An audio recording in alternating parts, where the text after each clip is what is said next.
Assalamu alaikum, my beloved students. I hope you are doing well by the grace of Allah. I am also fine.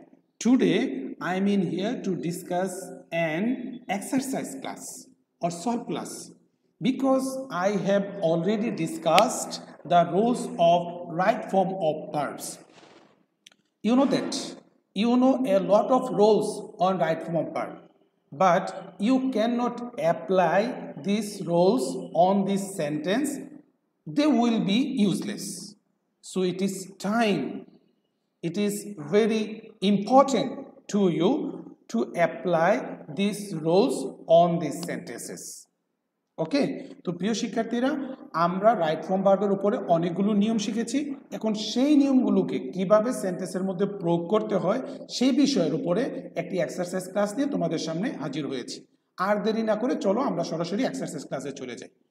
English B the most widely used international language. তাহলে ইংলিশটা ব্যাপকভাবে ব্যবহার করা হয় আন্তর্জাতিক ভাষা হিসাবে। তাহলে এখন খেয়াল করো তোমরা, সাবজেক্ট হিসাবে যে ইংলিশ আসছে, এই ইংলিশটাকে নিজে নিজে ব্যবহার হতে পারে না। তো আমরা বলেছিলাম যে যখন সাবজেক্ট হিসাবে এমন একটি সাবজেক্ট আমরা পাই যে সাবজেক্টটা ভার্বের কাজটা করতে পারে না, তাহলে এটা প্যাসিভ হবে। ঠিক আছে, এমন একটা সাবজেক্ট যে it does not take any action, তখন এটা প্যাসিভ হবে। ঠিক আছে, যেহেতু স্বাভাবিক গতিতে আমরা দেখি যে এটা বর্তমান কালকে টাচ করছে, তার মানে আমরা বর্তমানগুলো অর্থাৎ প্রেজেন্ট ইনডিফিনিট প্যাসিভ করে ফেলি। তাহলে বি ভার্ব দ্বারা যদি প্রেজেন্ট ইনডিফিনিট প্যাসিভ লিখি, ইংলিশের সাথে মিল রেখে আমরা যে বিষয়টা লিখতে পারি সেটা হচ্ছে ইজ। তাহলে English is the most widely used international language. তারপরের অংশে আসো, দেখো, eat learn to communicate with the foreigners for various purposes such as maintaining cooperation, coexistence and exchanging business information. তাহলে এখনো খেয়াল করে দেখো, এই ইটটা দ্বারা কাকে বোঝাচ্ছে? ইংলিশকে বোঝাচ্ছে। তাহলে এটা বরং শিক্ষা দেয়, এটা কিন্তু নিজে নিজে পারে না, অন্যের মাধ্যমে এটা শিক্ষা গ্রহণ করা হয় ইংলিশ ভাষাটাকে। তার মানে এটা এখনো কিন্তু আমাদের প্যাসিভ করতে হবে। যেহেতু প্রেজেন্ট ইনডিফিনিট আগে আমরা প্যাসিভ করছি, ঠিক একইভাবে এখনো কি হবে? প্যাসিভ হবে। আর ইটের সাথে যেহেতু এটা থার্ড পারসন সিঙ্গুলার নাম্বার, তাহলে এটা আমরা অক্সিলারি ভার্ব কি দিতে পারবো? It is. আর ভার্বের থ্রি করলে দেখো, লার্নকে ভার্বের থ্রি করলে কি হবে? লার্নড। অর্থাৎ হয়ে যাচ্ছে কি, দেখো, it is learned to communicate with the foreigners for various purposes such as. যেমন খেয়াল করে দেখো, সাচেস, তাহলে একটি ভার্বের পরে যদি আমরা আরেকটি ভার্ব পাই, তাহলে আমরা সবাই জানি, আর সেটা অবশ্যই ফিনিট ভার্বের পরে হইতে হবে। যদি ফিনিট ভার্বের পরে আরেকটি ভার্ব আসে বাক্যের মধ্যে, সেটা একটা সিম্পল সেন্টেন্স হয়, সেখানে কিন্তু আমরা কি করি? আইএনজি যোগ তৈরি। অর্থাৎ কি হবে এখানে? দেখো, মেনটেনিং। তাহলে maintaining cooperation, coexistence and exchanging business information. এরপরে দেখো, there are also certain jobs which require a good functional knowledge of English. বর্তমানে অনেকগুলো চাকরি আছে, যে চাকরিগুলোর মধ্যে ইংলিশটা তোমার খুবই দরকার, এটা ছাড়া তোমার চাকরি হবে না, ইংলিশের নলেজ থাকবে। এখন যে বিষয়টা হচ্ছে, এটা দেখো যে এখানে হুইজ দ্বারা বিশেষায়িত করেছে কাকে? আমরা জানি যে হুইজ দ্বারা যাকে মডিফাই করেছে, যাকে বিশেষায়িত করেছে, তার অনুসারে কিন্তু তারপরে বার্বটা হবে। তাহলে আমরা দেখি এখানে সার্টেন জবস, মানে মানে কি বলা, জবসকে মডিফাই করেছে। যেহেতু জবস প্লুরাল, তাহলে তোমার সেখানে ভার্বটাও কি হবে? প্লুরাল হবে। তাহলে দেয়ার আর অলসো সার্টেন জবস, সে জবসগুলো যেগুলো প্রয়োজন, যেগুলোর কি দরকার। যেহেতু এটা প্লুরাল, তাহলে তোমার ভার্বের পরেরটাও কি হবে? প্লুরাল হবে। মনে রাখতে হবে, হুইচটা যে অ্যান্টিসিজেনকে মডিফাই করে, মানে অ্যান্টিসিজেন যার আছে, মানে হুইচটা যার পরিবর্তে হয়েছে সেটাই হচ্ছে আসলে অ্যান্টিসিজেন, মানে এই অ্যান্টিসিজেন নাউনটা। অর্থাৎ হুইচের আগের যে নাউনটা যাকে সে বিষয়টা করেছে তার অনুসারে ভার্বটা হবে। তাহলে তার অনুসারে হলে কিন্তু এখানে রিকোয়ার আছে, তোমার রিকোয়ার হবে। যেহেতু এটা প্লুরাল আছে, এখানেও সেটা প্লুরাল হয়েছে। তাহলে কি হবে? দেখো, there are also certain jobs which require, যেগুলো দরকার, a good functional knowledge of English, ইংলিশের ভালো নলেজ বা জ্ঞান তোমার দরকার। তারপরে দেখো, the jobs of a pilot, a postman, a telephone operator, a tutor, মানে a tour guide, a mechanic, a receptionist of an international hotel, an executive of a multinational firm, etc dash a few of them. তাহলে এতগুলো যে বিষয় আছে, এই বিষয়গুলোর মধ্যে থেকে দেখো আমাকে সাবজেক্টটাকে আইডেন্টিফাই করতে হবে যে আমার সাবজেক্টটা আসলে কি। আর সেই জন্য ওই যে আমরা সাবজেক্ট ভার্বের এগ্রিমেন্টের যে নিয়মটা পড়েছিলাম সেই নিয়মটা কিন্তু এখানে প্রয়োগ করতে পারি। সেখানে আমরা পড়েছিলাম যে যখন সাবজেক্টের অংশটা অনেক বড় হয়, অনেকগুলো ফ্রেজ নিয়ে গঠিত হয়, ফ্রেজ কিন্তু সাবজেক্টের অংশ না। সাবজেক্ট হিসাবে যেটা হবে সেটা অবশ্যই হতে হবে নাউন। তাহলে ফ্রেজের অংশগুলো সাবজেক্টের অংশ, কিন্তু মূল যে হেডওয়ার্ড সেটা অবশ্যই নাউন হবে। আর সেটা আইডেন্টিফাই করার জন্য আমি তোমাদেরকে বলেছিলাম যে দেখো এখানে পড়বা দ্য জবস অফ, তাহলে প্রিপোজিশন চলে আসে। অর্থাৎ যখন তুমি পড়তে যাও সাবজেক্ট অংশে প্রিপোজিশন পেয়ে যাবে, প্রিপোজিশনের পরের অংশটা সাবজেক্টের অংশ, কিন্তু এটা হেডওয়ার্ড না, হেডওয়ার্ড হবে প্রিপোজিশনের আগেরটা। অর্থাৎ এখানে তোমার হেডওয়ার্ড হচ্ছে দ্য জবস। তাহলে জবস অনুসারে যদি তুমি এখানে বি ভার্ব লিখতে যাও তাহলে নিশ্চয়ই এখানে হয়ে যাবে কি তোমার আর, ইজ হবে না, কারণ জবস প্লুরাল, তাহলে এখানেও তোমার আর হবে। ঠিক আছে, যেটা আমরা সাবজেক্ট ভার্বের এগ্রিমেন্টে খুব সুন্দর করে এগুলো না শুধু আর অনেকগুলো নিয়ম সেখানে পড়েছিলাম, তোমরা সেই ক্লাসটা একটু দেখে নিতে পারো।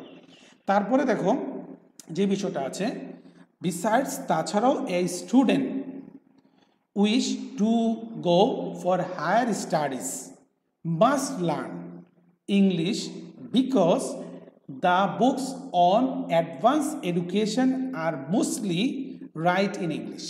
এখন বিষয়টা আছে, এখানে একটা খুবই গুরুত্বপূর্ণ বিষয় আছে, খেয়াল করে দেখো। এই স্টুডেন্ট উইশ লেখা আছে to go for higher study, এরপরে কিন্তু এখানে লেখা আছে মাস্ট লার্ন। তোমরা অবশ্যই জানো যখন মডাল অক্সিলারি প্লাস ভার্ব হয় এটা হলো ফিনিট ভার্ব, তাহলে বাকিটা কি, বাকিটা হলো নন ফিনিট ভার্ব, তাই না? তাহলে এখানে খেয়াল করো এই স্টুডেন্টের যে ফিনিট ভার্ব এটা হলো মাস্ট লার্ন, এটা হচ্ছে ফিনিট ভার্ব, তাহলে বাকি অংশ নন ফিনিট ভার্ব। তো নন ফিনিট ভার্বের ক্ষেত্রে আমি তোমাকে বলেছিলাম তোমাদেরকে যে যখন দেখো এই স্টুডেন্ট মাস্ট লার্ন, এটা কিন্তু তোমার অ্যাকটিভ, অর্থাৎ এই যে সাবজেক্টটা আছে এই সাবজেক্টটা হচ্ছে তোমার কার্য সম্পাদন করতে পারে। তো এই ধরনের সাবজেক্ট যদি হয় আর তারপরে যদি তোমার নন ফিনিট ভার্ব আসে, সেই ক্ষেত্রে তুমি কিন্তু ভার্বের আইএনজি যোগ করবা। আর যদি তোমার সাবজেক্টটা এমন হইতো যেটা কি হয় পেসিভ, অর্থাৎ সাবজেক্টটা কাজটা করতে পারে না, বুঝতে পারছো, তখন কিন্তু তোমার যদি নন ফিনিট ভার্ব আসতো সেখানে কিন্তু তুমি ভার্বের পাস্ট পার্টিসিপল ফর্ম লিখতা। ঠিক আছে না? তাহলে এখন খেয়াল করো নন ফিনিট ভার্ব যেহেতু আমার আসছে তাহলে আমি এখানে আইএনজি যোগ করবো, কারণ আমার সাবজেক্ট এখানে কি মানে আমার অ্যাক্টিভ সাবজেক্ট, তো সেই জন্য আমরা এখানে আইএনজি যোগ করবো। তা আইএনজি যোগ করলে কি হবে তোমার, দেখো উইশিং, তাহলে এই স্টুডেন্ট উইশিং, তার মানে এটা হচ্ছে নন ফিনিট ভার্ব, কারণ আমরা ফিনিট ভার্ব তো বাক্য পেয়েছি। তাহলে এই student wishing to go for higher studies, আর ওই স্টুডেন্টারই এই স্টুডেন্ট অরি must learn English because the books. এখন দেখো আরেকটি ক্লোজ আসছে যেটা সাবনের ক্লোজের অংশ, অর্থাৎ সেখানে দেখো the books on advance education, উচ্চশিক্ষার যে বইগুলো সেখানে আর মোস্টলি, তাহলে বইগুলো কি নিজে নিজে লিখতে পারে? লিখতে পারে না, কিন্তু বরং এগুলোকে লেখা হয় রাইটার দ্বারা। তাহলে আর মোস্টলি রাইট হবে নাকি রিটেন হবে? নিশ্চয়ই তোমরা বুঝে গেছো এতক্ষণে যে এটা কখনোই রাইট হতে পারে না, তার মানে এখানে হবে কি তোমার রিটেন, তাহলে ইএন।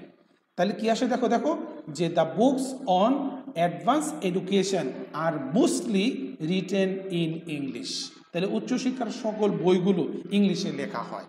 আশা করি তোমরা এটা বুঝতে পেরেছ। So the importance and demand of learning English in our country can in no way be. তাহলে এখন খেয়াল করো মডাল এবং বি আছে, কিন্তু তাহলে মডালের পরে বি যুক্ত থাকলে আমরা নিশ্চিতভাবে বলি যে তার ভার্বটা কী হবে, পাস্ট পার্টিসিপল ফর্ম হবে।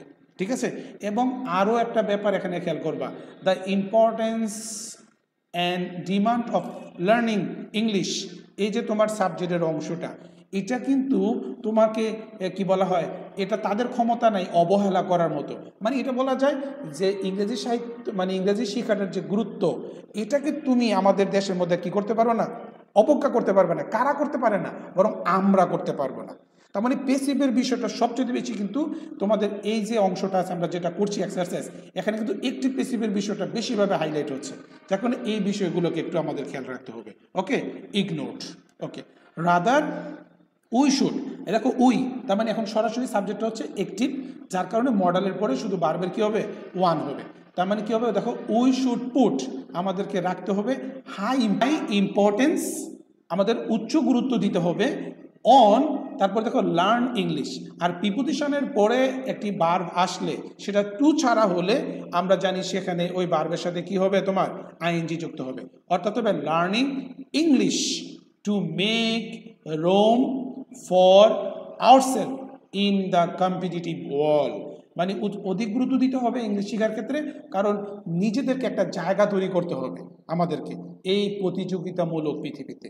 তো প্রিয় শিক্ষার্থীরা, আজকে এই যে ক্লাসটা আমরা করেছি, এই ক্লাসটার মধ্যে কিন্তু সাবজেক্ট ভার্বের এগ্রিমেন্টের বিষয়টাও আসে, ফিনিট ভার্বের বিষয় আছে, নন ফিনিটের বিষয় আছে।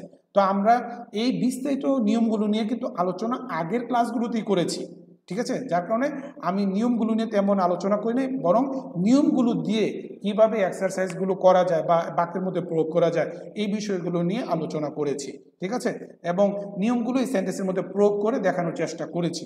তো তোমরা আরও বেশি বেশি যদি এক্সারসাইজ করো এই বিষয়ের উপরে, তাহলে দেখবা অ্যাক্টিভ বা প্যাসিভ, কোনটা ফিনিট কোনটা নন ফিনিট, মডেলের পরে কি হবে, হ্যাঁ, সেই বিষয়গুলো তোমাদের সামনে আরও পরিষ্কার হয়ে যাবে, ঠিক আছে? তো আরও অধিক পরিমাণে এক্সারসাইজ করবে এই প্রত্যাশা রাখছি, এবং তোমাদের সুস্বাস্থ্য কামনা করে আজকের ক্লাসটা এখানে শেষ করছি। আল্লাহ হাফেজ।